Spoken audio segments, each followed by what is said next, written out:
This is actually the wild card qualifier.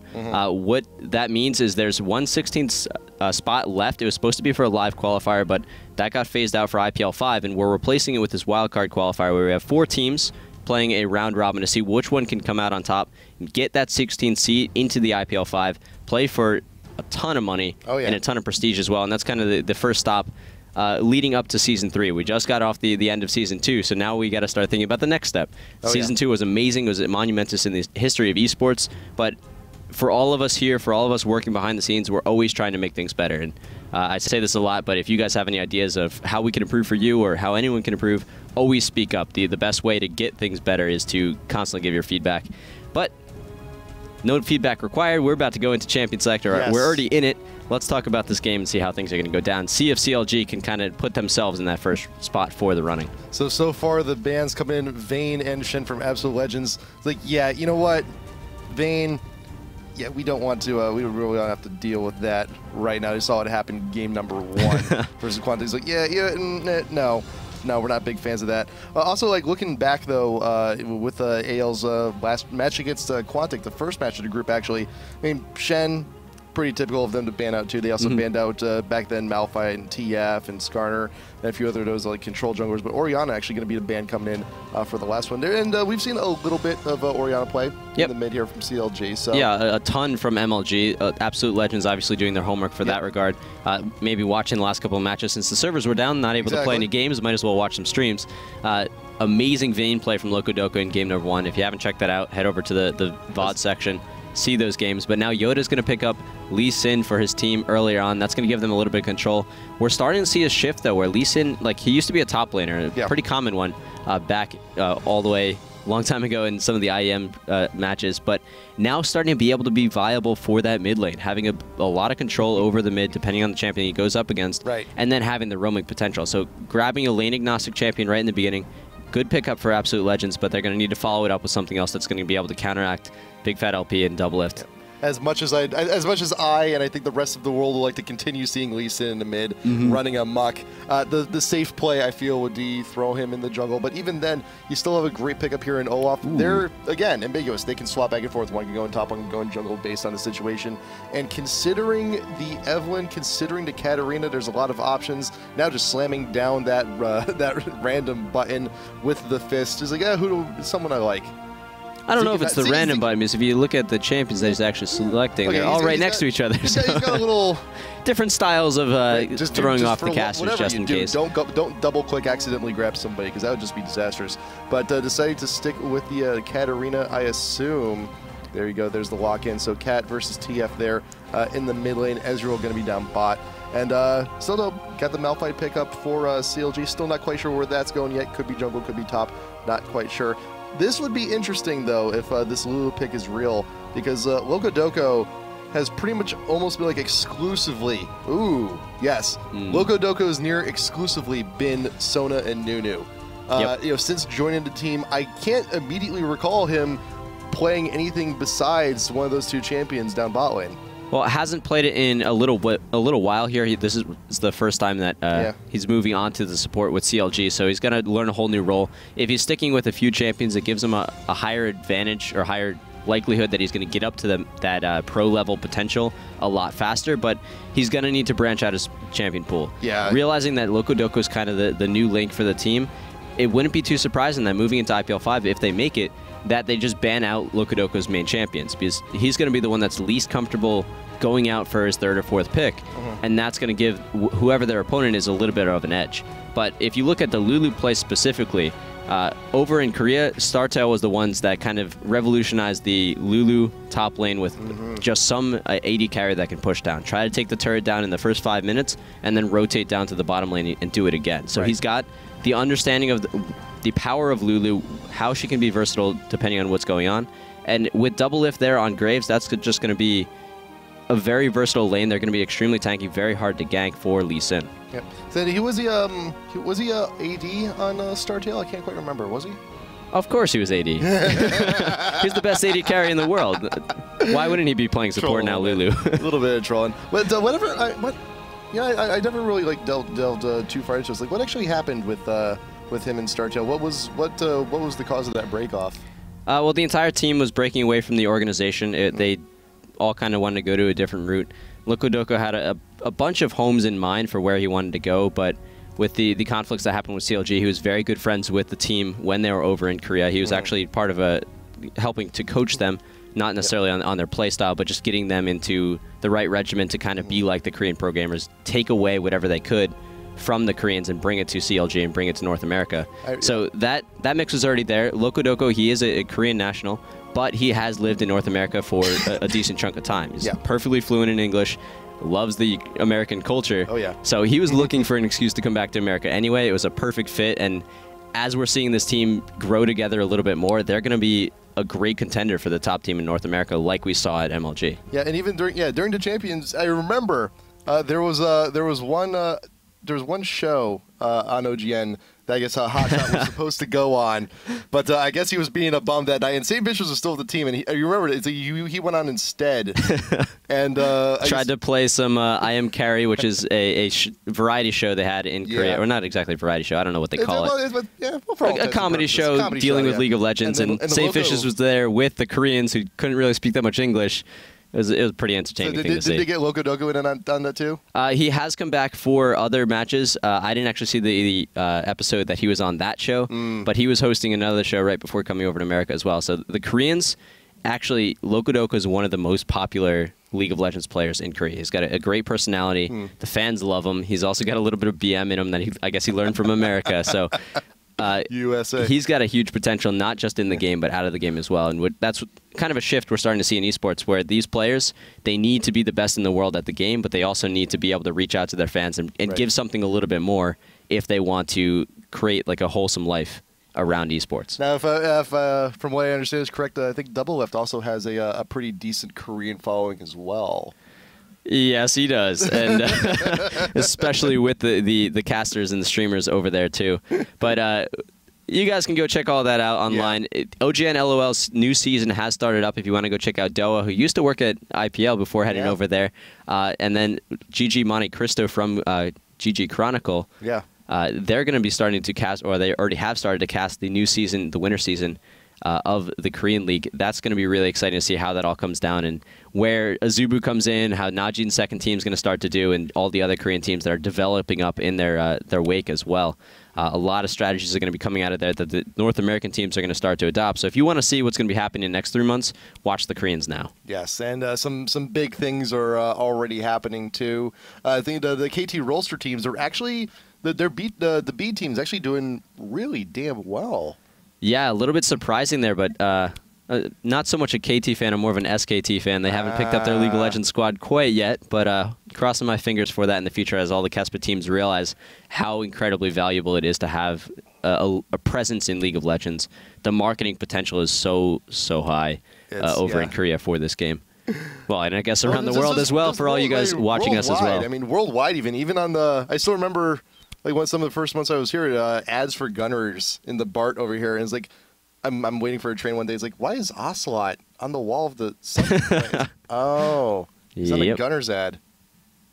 It is becoming more and more mainstream every day, and to continue that going, if you guys are watching at home and wondering how you can go into school and have it be that people aren't talking about which football player was playing in the Super Bowl last night, but rather which League of Legends player was playing what champion in the World Championships the night before. Right. The way to do that is to just love the game and then show your friends why you love it. Get them to get involved as well. If every single person can get one more person involved in League of Legends, or in not just League of Legends, but esports in general, it's going to start snowballing further and further like some of the top lane champions that we see played from CLG. I'm excited, man. I'm excited to where Season 3 goes. We were talking a little bit about patch notes earlier, too. It's going to be a damn good year. It's going to be a damn good year for League of Legends coming up. But we got the game loading on in. Game number 1, Absolute Legends and CLG, about to finally get underway. It's been a very long night, so thank you guys for sticking with us the entire way. And yes, we know ranked is down. We know there are some server issues, but we got it. We're here. And now, finally on in, game number 1, now underway. Yeah, game number 1 of Absolute Legends versus CLG NA. Well, I guess they're both from NA. This is going to be the first game of their group play. each of these teams, the 4 teams that are playing in this wild card qualifier, are doing a full round robin. Only the top team's going to make it out, so it's going to be very, well, a lot of pressure on these teams to make sure they play extremely well. That one game that CLG lost to Quantic, that could actually hold them away from getting that top spot. So they need to make sure that they go 2-0 for this if they want to have a higher chance of getting in there. But Absolute Legends on the other side, they're not out either. There's definitely a chance for a 3-way tie.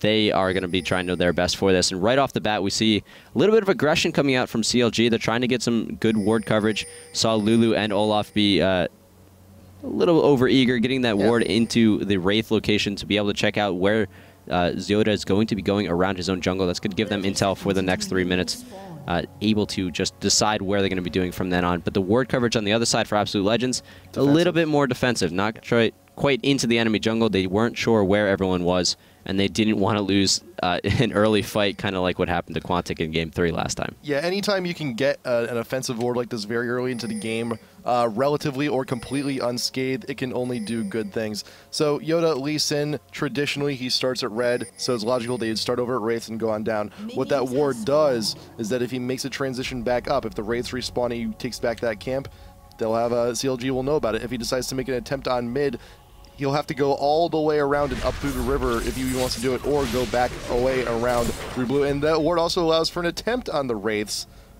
It didn't quite get the steal. Took away 2 of the little Wraiths, but nothing too substantial, just 12 gold. Yeah. Every little bit counts, I guess. But Loco got one of the little ones. That much you can say. Yep. But at the very least, though, red will be secured here for Yoda. You also got Chowster over on CLG side, grabbing up that blue first, and Locodogo zooms. No, get back here. Get back here, no. Well, that's a little unfortunate. That's going to set Chowster a little bit far behind.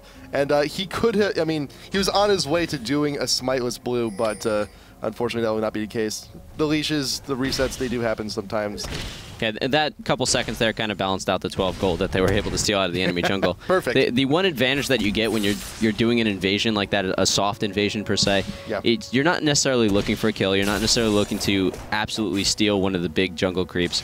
But what you're doing is you're trying to get a mental edge. That's going to take the jungler who thought he was safe in his own side of the map and make it so that he's going to play a little bit more defensively. He's not going to be as aggressive. He's going to make sure he saves his potions or even uses them a little bit earlier than he otherwise would. Yeah. And that'll throw off his rhythm a little bit, which can help out the rest of your lanes. And also, look, here is the second piece of the puzzle here from CLG, is the second ward down here in the South Jungle by the Tri-Brush. So now that tells CLG that Lee Sin, he cannot enter the South River without passing on the information to CLG. So bot lane, unless Lee Sin does the gank through the lane, should be pretty safe. And mid is also going to be a little bit more safe. Lee Sin can only make an attempt there from the top side. Spellsy getting chunked out a little bit, has to still take some refuge there in the South Brush.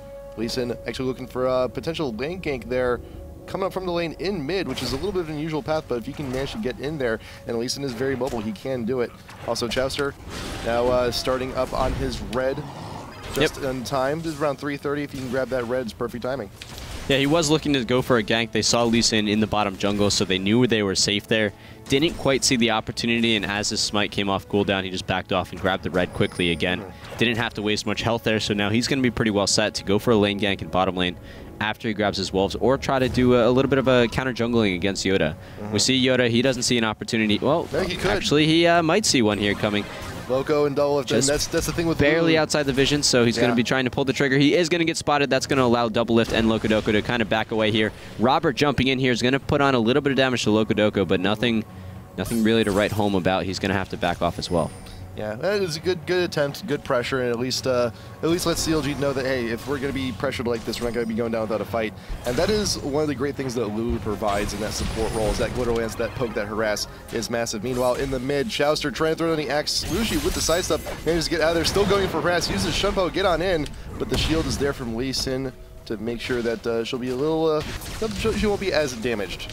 Not as damaged, but so far we have a very good farming situation for CLG. Known kind of like 6 to 12 months ago to be that really farm-heavy team, push it to the late game, only focus on getting the most efficient money you can.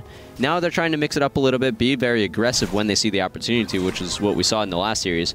But if you take a look at the gold, 5 minutes in, they're already up by 600 gold for their team overall. That's not from any sort of objective that's gone down. That's just from them being a little bit better mechanically, having a little bit tighter control on everything, and getting where they need to be at any given time. Chowster, he's getting spotted here by Zekent, but not going to be able to turn this into a kill. It is going to kind of focus him away a little bit. Nice undertow to chunk down his damage, get him just having to be a little bit more safe. That's going to give Chowster, or excuse me, Hotshot Chi-Chi a little bit more breathing room if he would like to. Yeah, but Zekent, he knows that he has to take this opportunity. Logically, this would be the right time for Hotshot to back because he was low on mana. He does pick up the Philo Stone, also an extra mana potion to boot, just so he can stay in lane a little while longer. But right now, nearly every single lane is slightly behind in farm, in creeps. Top lane, now to Hotshot, actually, he used this teleport to actually get back in the lane to make sure he didn't lose too much of advantage, knowing that Zekent would eventually have to back himself. Grabs the lucky pick, because he knows he's going to be pushing the tower quite a bit. He needs a way to actually keep his gold income up. Yeah, and we see Zekent using the teleport as well. He does not want to lose any of this gold or experience. They know if they just hit tab how far behind they are at the moment, if they can do that math pretty quickly. There's no variables here at all. So that's kind of why you see Hotshot so willing to use the teleport. They're in a position where they can just continue to push down the lanes, or actually might be a little bit wrong there. He's going to be going in here. He does get spotted by Yoda. Wasn't quite expecting it. Yeah. But he's perfectly okay with that. He's going to force Yoda just to be a little bit more defensive. Drop that ward down in a position they don't necessarily want to have happen right now. It'd be a little bit more prudent to have that be up a little bit further and have a little bit more likelihood that they're going to see more paths available to them. Yeah, but at the very least, though, it's keeping a tab on Hotshot. It's recognizing, hey, he's not camping out here in the mid lane, because there's only one reason why Hotshot would take a path like that down to the mid. Blue isn't up. He's not going to be going for a steal. He is 6. He has the ultimate, and you see how far Big Fat's actually been pushing up. That he was trying to get behind Katarina, behind Slushie, to go for the ult and go for the kill, but just Yoda happening to be in the neighborhood just on his own actually cancels out that strategy, and Hotshot has no other option but to return back to the top lane. And even then, even with all of that time wasted, Zekent has only been able to make himself even in terms of creep farm. And now Katarina getting a lucky pick for herself to try and supplement some of the creeps lost. Now a 10 creep deficit there in the mid. But even is exactly where Zekent wants to be right now. He's going to start to get even further into a good position. And if we see him able to go for any sort of counter gank, if Absolute Legends can get even the first blood, they're going to be in a pretty good position. They're only down by, this is, it's a 1.2k gold. It's for the laning phase, 8 minutes in. That is a pretty sizable lead for CLG. Yeah. But one kill can kind of turn that around pretty easily. So Yoda's going to try to contest this with, well, Chowster's taking it. He's going to try to prevent that from happening. Does miss a little bit, but Slushie is coming in. If they can get a good fight here, this could be very good for Absolute Legends. It's going to be a lot of pressure as the blue was taken away. Chowster's trying to get away. Hotshot not doing anything. That's going to be a first blood. Hotshot's just flashing away. They're giving that kill to them. Great job from Absolute Legends to kind of converge on that right at the right time. They lost the blue buff, but not that big of a deal. Big Fat has it, but it's going to be evened out by Slushie grabbing it. Doesn't get the mana regeneration availability, but the extra cooldown reduction will help him considerably in that mid lane against Big Fat. Will be able to prevent him from kind of going for any lane ganks anytime soon. That's going to be very good for Absolute Legends. Give the bottom lane a little bit more ability to push up this, which we're seeing right now. Yep, and now it is also around that time. Slushie is now surpassed 6. Has a little bit of damage, also a little bit more survivability. Actually got a Ruby Crystal a while back also. So now is the time where you'll see most Katarinas also start to roam in. And TF, I mean, it's easy for TF. He just sits there, press R, and presses R again. But it's a little bit more involved for Katarina, but this gives a situation where if Slushie does decide to roam, Big Fat can actually just stay in lane, farm, and I'm pretty sure that's why he didn't use the ultimate during that last engage over by the blue. Granted, it was just a simple wall. He could have used it to get a little bit better positioning, but he knows it's around that time. He needs to have it up for the counter gank just in case. That's absolutely true. And if we take a look at this bottom lane, we're seeing the Lokodoka and Double Lift confidence coming out in full force. Grabbing the BF sword immediately on the first recall back. Lokodoka grabbing some boots. He's going to be able to be a little bit more mobile. Unfortunately, he's taking a lot of hurt here. The ward is in the bush. They know exactly what's going on. That's a pretty good trade for Absolute Legends so far.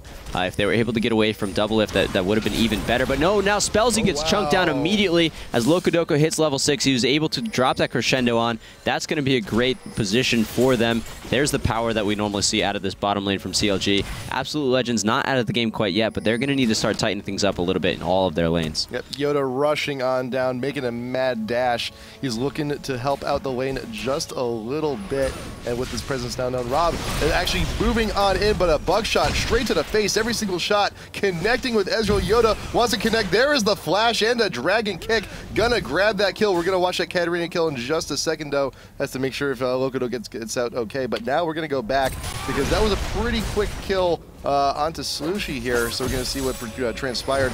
Yellow card straight on in, following the Shunpo. But there's still more to go on. You see all the action. Slushy's making his way down, but Chowster there just body block is like, hey, you cannot cross here. The Shunpo is still up, tries to get away, but the Ignite and the Undertow will be more than enough to connect the kill. Meanwhile, while Lee is throwing down those furious feet to grab a kill for himself. Yeah, nice trade 1-to-1 throughout the map. That's going to keep the score at 2-2, 11 minutes into the game. Still that a little over 1,000 gold lead for CLG. They're picking up 2 gold per 5s on both Chowster and Hotshot. Ooh. Both a Heart of Gold and a Philosopher's Stone. Great way for them to continue getting more gold. The Wriggles Lantern finished on Lee Sin, so he's going to have a little bit more ability to kind of get into the enemy jungle, get some intel, and then start the ganking going a little bit more. We saw him able to take down Doublelift in that bottom lane, but he's going to need to continue to do that if they want to get back control of this lane. Spellsy getting way too aggressive without the presence of your AD. I'm kind of confused, actually, why Spellsy was so far pushed up. That was just a free kill for Doublelift. Actually, it's kind of weird, but now Chowster's down. He's like, hey guys, I heard some kills are going down. I'm here to join the party. I think CLG maybe with what little creeps report they have, it may actually be enough to get some huge damage down onto this tower. Yeah, a lot of ability to push this down. They're going to use their abilities to take down the minion wave, remove that little shield that they had before. Nice ward coverage, though, from Spellsy. He's going to be able to give vision to his team. Robert, however, being a little over-aggressive. That's going to allow Chowster to come in behind. Oh, he does not land the Undertow. If he grabs the axe, he might have been able to pull it off, but realizing that he just wants to back away as the teleport's coming in, it's going to turn into a 3v3 situation. Zekin has full health. True Shot Barrage hitting Doublelift before he was able to quick draw away from it. That's not going to be the best situation, but Big Fat and Slushy coming down as well. Slushy going to try to go for it. Undertow coming in from Chowster. He's going to be able to get away. That's going to allow Lee Sin to jump in. This is all in for Absolute Legends, and it was a delicious choice for them. Chowster being kept alive by the Wild Growth, but Doublelift and Chowster very low. He falls to Ezreal so far. Just barely missing the Rupture, but they're going to be able to take down Chowster as well. Great positioning for them. 1 for 3, bringing them back into this game, only down by a little less than 1,000 gold. I was a little worried about that for a second, but Slushy, with that risky play, manages to pull it off, and plus those resets help out immensely. A little bit too far in. Hotshot's about to get caught here. There's the Sona ult back on up. Does get the pop-up from the Rupture. He's got nowhere to go. Absolute Legends, they wanted the Dragon, but they got a kill and a blue also. That's a nice little added bonus for them. Yeah, very nice added bonus. That got them completely back in control of this. Looks like CLG was getting a little overconfident with what was going on. They had a very large CS lead in all of their lanes. They still have a pretty good lead in that department, but as this Dragon falls, that's going to give Absolute Legends the lead for the first time in the game. Yes. They're up by 500 gold. What are they going to turn this into? I would hope that it turns into more objectives, because now we see Zekin, he uses teleport. He's already subscribed to the fact that he needs to be in the other lanes. He needs to help make a difference.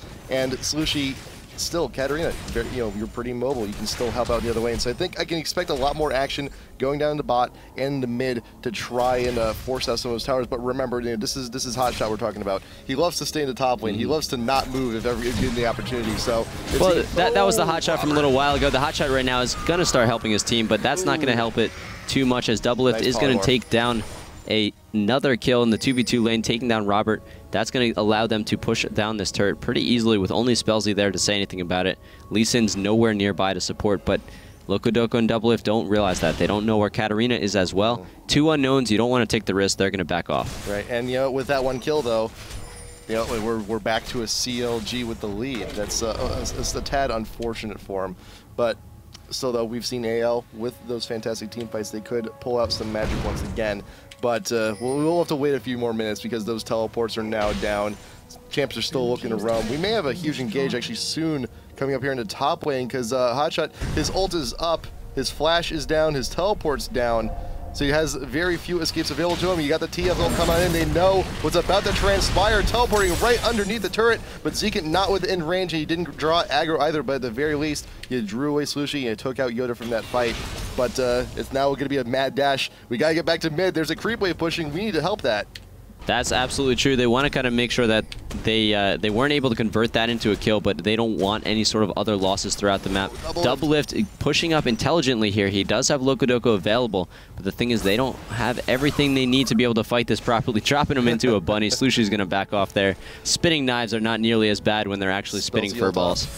Spellsy's ult is up. He could get a nice flash over here. Right on the Doublelift if the Slushy was in the right position. Yoda looking aggressive. Shields on over to the ward. But look at that, man. Bloodthirster already on to Doublelift. That's how much gold he's got at the moment. But Robert just tried the 1v1 Chowster. It's not a good time. Not a good time. That Olaf a little bit too strong at this moment. But Yoda, he's got an Oracles on himself also, clearing out some of that coverage. But there's still a pretty aggressive push here from CLG in the mid. The tier 1 about to go down. Yoda cannot rejoin with the rest of his team that way. He's got to go the long way. Big Fat with the flash. Gold card still reaching. Pat Slushy, the ult from Graves, not going to get anything on that one. There's a few, that wasn't ult used at the very least, but CLG, they're not going to be able to have the same kill potential if AL sticks their neck out once again here in the mid. The Hotshot trying to hold on to this gold. He doesn't want it to fall to the turret, is able to pick it up. Is pretty hurt, however. He's going to need to back off relatively soon, but he's going to wait until someone from his team can kind of come up there and take the experience and the gold away from that lane. They don't want to lose any of that at all. The early Oracles on Chowster is going to help them get control of the next Baron, or of the next Dragon that's going to be up in a little while. Baron too, but hopefully they'll still have that Oracles on him for that period of time. They're not ready for that quite yet. The rest of this positioning, though, they've got great ground control in the bottom jungle, able to take down the first turret in the mid and the bottom lane. That's what CLG is looking to have happen, because now they can start being a lot more aggressive. If they freeze the lane where they want it to be, or do what exactly we see Doublelift and Locodoco doing, which is kind of doing that lane swap. Take the really strong pushing duo and put it in the top lane. Allow them to keep pushing this down, force Absolute Legends to invest more resources into defending than they really would want to have happen at the moment. Whimsy going down on Locodoco so he can run away from that quite easily. Doesn't get ruptured at the moment. He does not want to get eaten. He does not want to taste purple. Yeah, I gotta say, of CLG, I mean, I know Nick Dallin made a few comments before how this is looking like a very Korean style. They look, this is very Korean-ish style. It's just damn fluid. You see Doublelift and Locodoco going wherever they are needed. Wherever there are minions pushing, we shall be there. And with that, they took down the tier 1s in top, mid, and bot, and they were there every single time to help pile down the damage. But now that all those towers are down, they're still looking to free roam, grab objectives or creeps wherever they may be. I would hope that they start transitioning down to bot, though, because most of AL, that is where they reside. Zekin here is still looking to push down top lane, but he does have the teleport up. He can join the fight whenever need be. Doublelift distracted there with the top, though.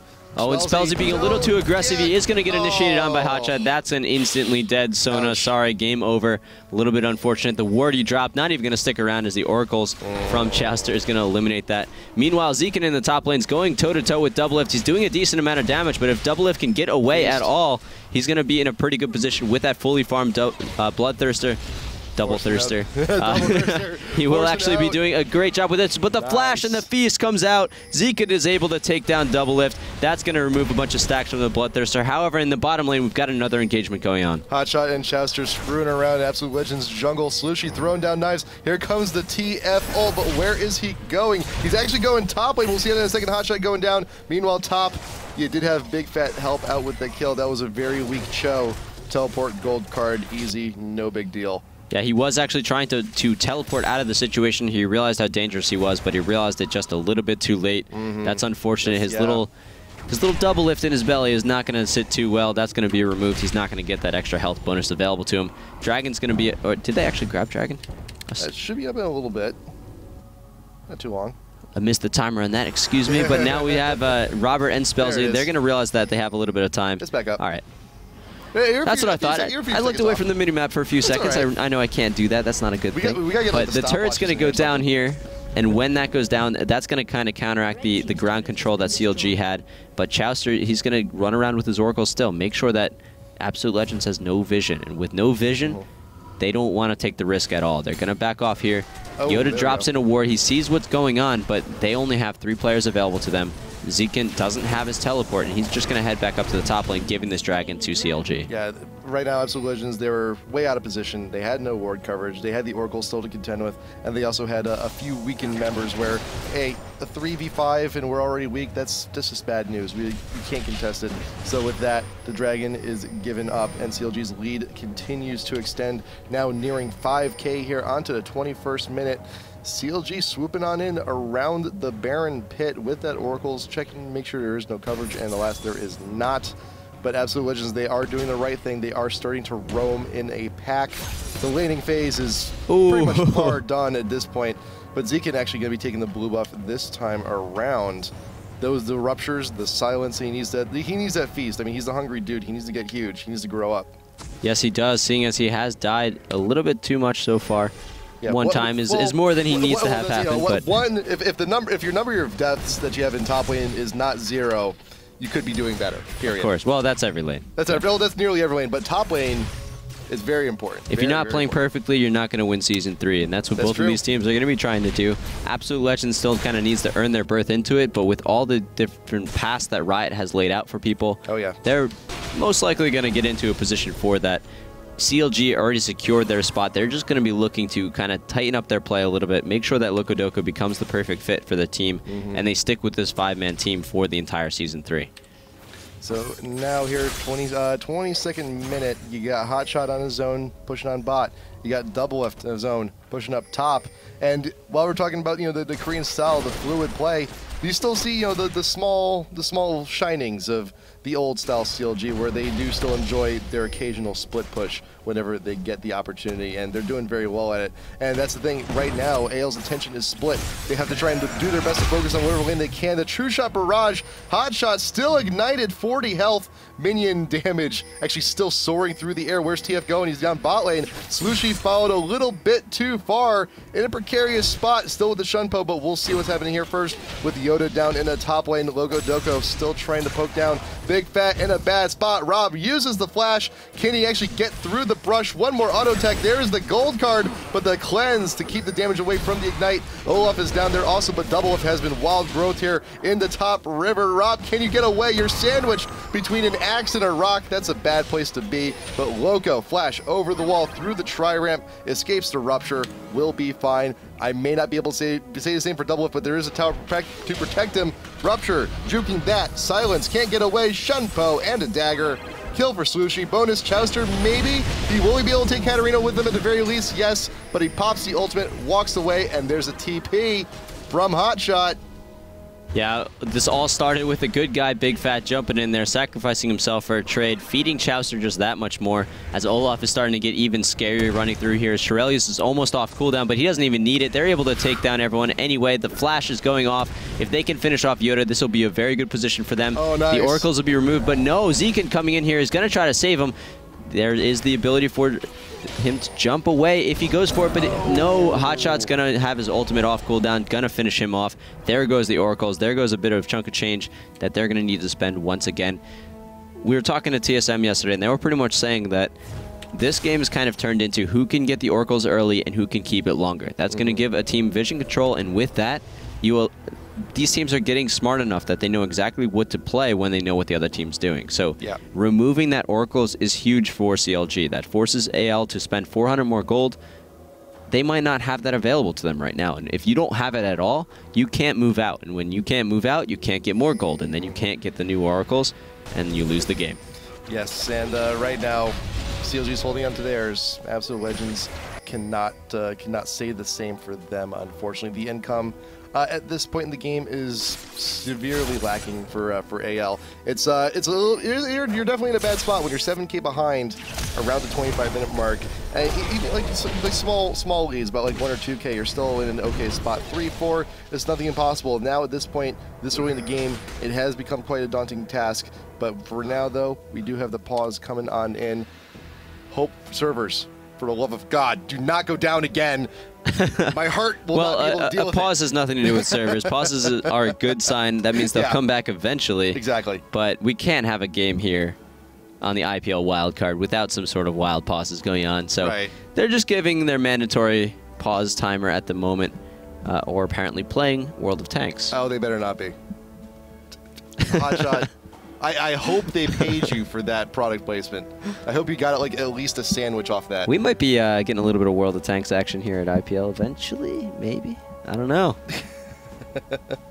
So I remember I was talking with I've talked with a few pros specifically about AL, and from what I understand, from what I've been told, that a lot of the focus for ALs is hoping that Robert actually does well, and we've seen some of their previous comps, especially like the Kog'Maw picks here and there. It's like, you know, they do have a tendency to, you know, run a lot of champs, run interference, and make sure that at the very least he's farming and he's doing okay. But you know, in comparison to this game, you know, just seeing as how big the gold lead is for CLG, he's not terribly far behind. He's a little bit over a K. You know, a good kill run can totally bring him back into this. Actually, if you look at the gold disparities, there's 2K behind on the jungler. There's around 2K behind on the top lane. Mid lane is actually still it's still in the triple digits. It's not too far behind actually there.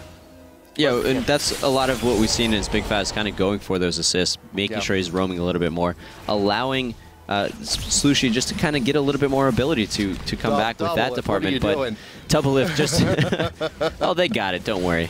Yeah, it's just Local Lift will be able to take down Baron, no problem. Me, man, sometimes you take that purple worm and pull it out of its cove. It's IPL After Dark now. We can do that. We can say things like that. Chowster.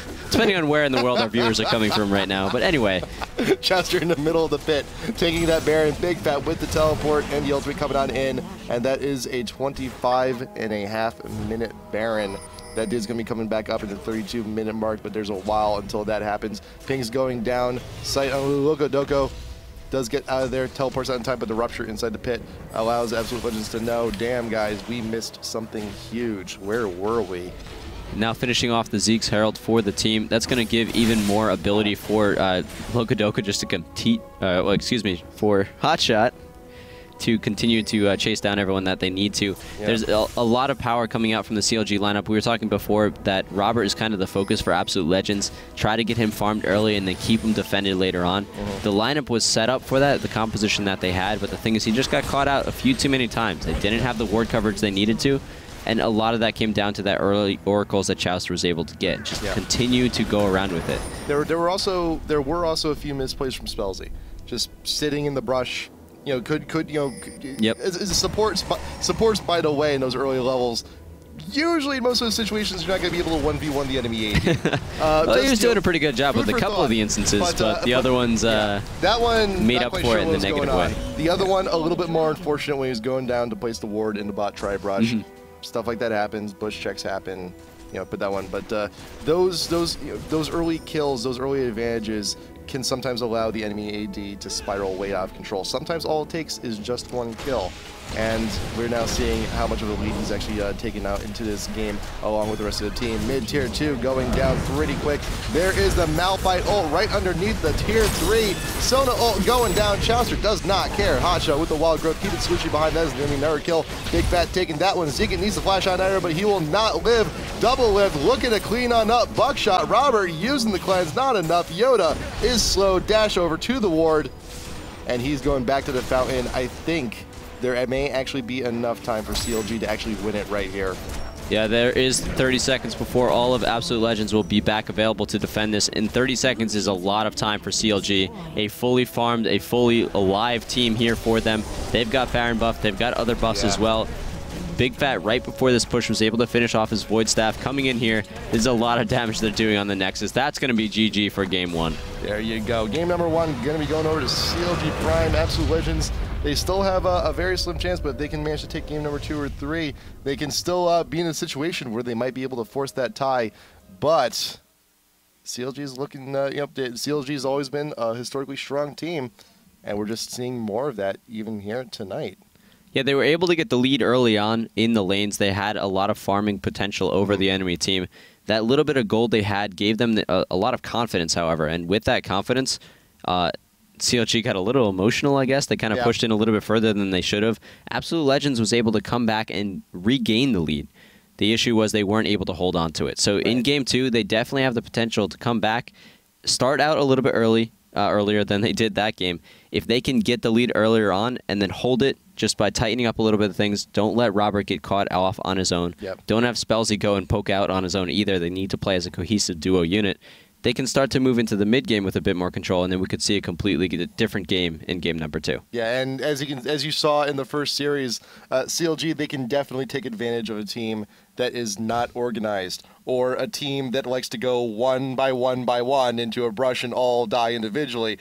But that's the thing, when you have a big pro team like CLG, they've had so much tournament experience. Mm-hmm. They know how to pick apart some of the inexperience coming in from some of these other teams, and they've faced other comps like this before. They know very well to protect the AD. They know how to pick it apart, and a lot of aggression early on is one of the big things you can do to stop it. Yeah, you find the one weakness that the other team is taking advantage of, and you kind of develop your composition around masking that weakness. Right. They're going to be going after it, and you kind of lure them in, and with that, you can close in around them, finish them off. So maybe even making it appear like you're a little bit further behind in the beginning. We see that CLG will kind of be a little over-aggressive early on. Maybe they didn't learn their lesson because they ended the game so far ahead that you can take advantage of it in the second game. And because it's a best-of-3 series, you can start to come back and you can change things up a little bit. But we'll allow Absolute Legends a couple minutes to talk about what they want to do to fix things up. We'll be right back for game number 2 of this wildcard qualifier match.